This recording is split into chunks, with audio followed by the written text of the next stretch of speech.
देखिए, वो जो इरफान अंसारी है, ये वही इरफान अंसारी है जिनका कहना है कि जो रांची में जो पुलिसकर्मी पे गोली चला रहा था, जब पुलिस इनकाउंटर में वो मारा जाता है तो बोलता है कि वो देशभक्त है।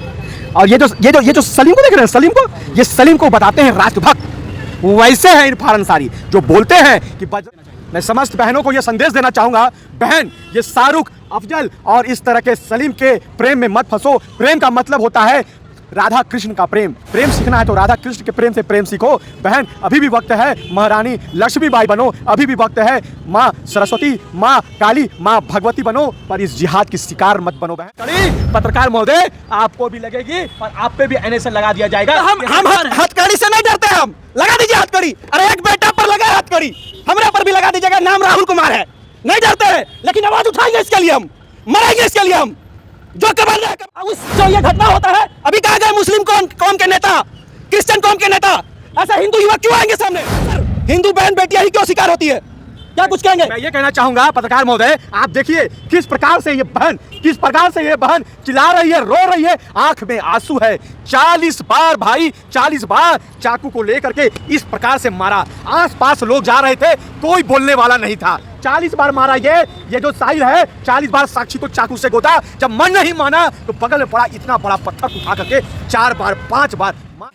झारखंड चाहे उड़ीसा, अभी ऐसा बहाव बहा है कि हर जगह लव जिहाद, और लव जिहाद का एंगल ये लोग खास करके जिम्मा ले लिए हैं कि हम ही लोग लव जिहाद को रोकेंगे। क्या कुछ माजरा है, देखिए यहाँ पे लिखा हुआ है, कोई तो बचाओ मुझे। अभी कुछ दिन का पहले का घटना है दिल्ली का, कोई तो बचाओ मुझे और मैं सेक्युलर हूँ। ये नेता लोग ध्यान से सुनिएगा, मैं सेक्युलर हूँ का जो बोलते हैं, अभी कहाँ गया आपका सेक्युलरिज्म? अरे इसको कब मिलेगा फांसी? ये लड़का को जिसके आंख के सामने पत्थर से मार दिया जाता है, और वो भी हिंदू बहन बेटी को। ये लोग जो है जिम्मा उठाए पूरा देश का कि हम लोग लव जिहाद बैन कर देंगे। देखिए हाथ में हथकड़ी भी लगा हुआ है, बड़ा बड़ा बोट का माइक भी है, स्पीकर भी है। क्या करेंगे बेचारा, क्या करेंगे? अभी कह रहे हैं कि रांची में करने के बाद दिल्ली में जंतर मंतर में आवाज उठाएंगे। कितना आवाज उठाइएगा आप? आवाज उठाइएगा, लेकिन बगल में एक ऐसे 2-4 नेता है जो इसको लव जिहाद का एंगल ना देते हुए बोलते हैं कि ये एक मर्डर का रूप लिया जाए। बहुत सारे ऐसे नेता हैं, बहुत सारे ऐसे लोग हैं हमारे समाज में जो कहते हैं कि हिंदू बहन बेटियां जो मरती है वो केवल और केवल अपने कारण मरती हैं। वो भी जानेंगे कि क्या केवल और केवल हिंदू बहन बेटियों का दोष है, या उन्हें अपने से फंडिंग करके लव जिहाद का एंगल दिया जाता है। ये देखिए हथकड़ी भी है। क्या कुछ मजा है? आप तो केवल और केवल ये टीका में, भगवाधारी में, जगह जगह पर दिखते हैं, पटना में, रांची में, दिल्ली जाने वाले हैं। क्या ठीका उका उठा के रखे क्या ये सब करने का? अपनी बहनों का सुरक्षा करना, सत्य सनातन धर्म में यह बताया जाता है कि आपको अपनी बहनों का सुरक्षा करना, अपने धर्म का सुरक्षा करना हमें सिखलाया जाता है। अपने बहनों के लिए, अपने सनातन संस्कृति, अपने राष्ट्र की सुरक्षा के लिए जहां जाना पड़ेगा वहां अमन कुमार जाएगा। और याद रखिए, ये जो हथकड़ी मुझे लगी है, जिस प्रकार से आप बेबाकी से सच को दिखलाते हैं और जिहाद पर हो रहे इस प्रोटेस्ट को दिखा रहे हैं, ये हथकड़ी पत्रकार महोदय आपको भी लगेगी और आप पे भी एनएसए लगा दिया जाएगा। हम हथकड़ी से नहीं डरते, हम लगा दीजिए हथकड़ी। अरे एक बेटा पर लगा हथकड़ी, हमारे पर भी लगा दीजिएगा। नाम राहुल कुमार है, नहीं डरते हैं, लेकिन आवाज उठाएंगे इसके लिए, हम मरेंगे इसके लिए। हम जो कबाल रहे कबालिए। अब उस जो ये घटना होता है, अभी कहा गया मुस्लिम कौम के नेता, क्रिश्चियन कौम के नेता, ऐसा हिंदू युवक क्यों आएंगे सामने? क्या ये जिम्मा उठा के रखे हैं? हम जिम्मा लिए हुए हैं। ये केवल और केवल भारत का एक जो है नाकामी है। यहाँ पे अक्सर हिंदू बहन बेटियां ही क्यों शिकार होती है? क्या कुछ कहेंगे? मैं ये कहना चाहूंगा पत्रकार महोदय, आप देखिए किस प्रकार से ये बहन चिल्ला रही है, रो रही है, आंख में आंसू है। 40 बार भाई, 40 बार चाकू को लेकर के इस प्रकार से मारा। आसपास लोग जा रहे थे, कोई बोलने वाला नहीं था। 40 बार मारा। ये जो साहिल है, 40 बार साक्षी को चाकू से गोदा। जब मन नहीं माना तो बगल में पड़ा इतना बड़ा पत्थर उठा करके 4 बार 5 बार मार के दम थकच दिया बहन को। ये बतलाया कि हम जिहादी का मानसिकता इतना प्रबल है कि जब मुझे इस तरह का हथकड़ी लगाया जाता है तो हथकड़ी लगने के बाद भी मैं बोलता हूँ, मुझे अफसोस नहीं है कि मैंने इस प्रकार से का निर्मम हत्या इस बहन का किया हूँ। आप समझ सकते हैं। आप खुलेआम ऐसे आवाज उठा रहे हैं, बिल्कुल, पब्लिक के सामने। बिल्कुल, आपके ऊपर भी तो मुस्लिम नेता लोग इल्जाम लगा करके आपको भी अंदर कर सकता है। देखिए, अब हम लोग धर्म के पथ पे चले हुए हैं, अपने सर को ओखली में डाल दिए हैं, तो ये सर तो कुचलाएगा ही, लेकिन ये सर जब कुचलाएगा तो ऐसे अधर्म करने पर नहीं कुचलाएगा। मेरा सर कोई चोरी चमारी लुथेड़ा और किसी का हत्या करने पर नहीं कुचलाएगा। अमन कुमार का सर कुचलाएगा।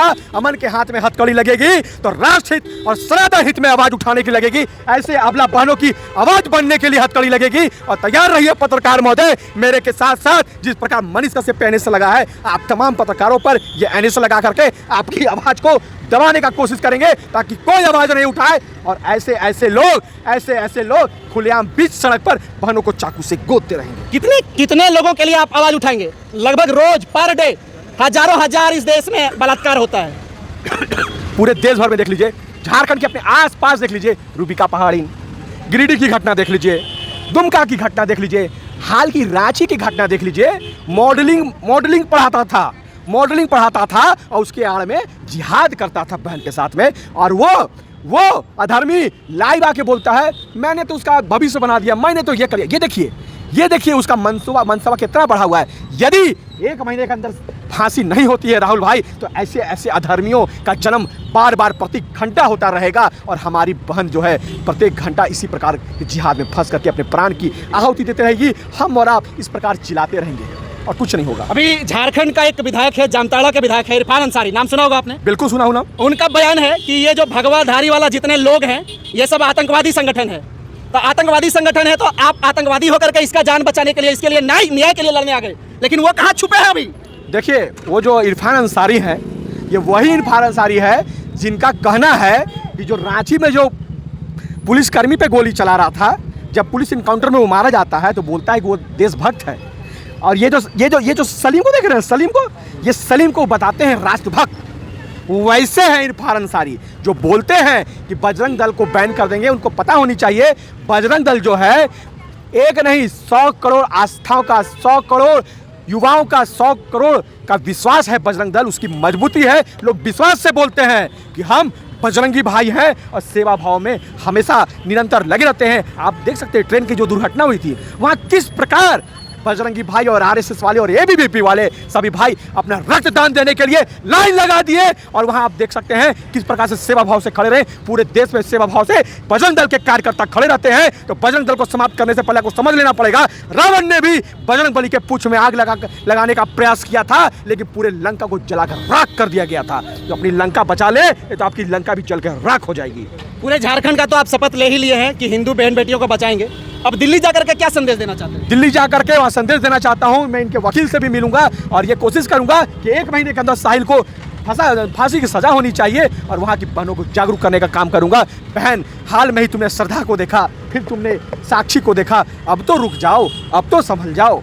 यही मैं कहना चाहूँ। एक चीज़ और मैं पूछूंगा, अंतिम में तमाम जो भारत के हिंदू बहन बेटी हैं उनको आप क्या संदेश देना चाहिए? मैं समस्त बहनों को यह संदेश देना चाहूँगा, बहन ये शाहरुख, अफजल और इस तरह के सलीम के प्रेम में मत फंसो। प्रेम का मतलब होता है राधा कृष्ण का प्रेम सीखना है तो राधा कृष्ण के प्रेम से प्रेम सीखो।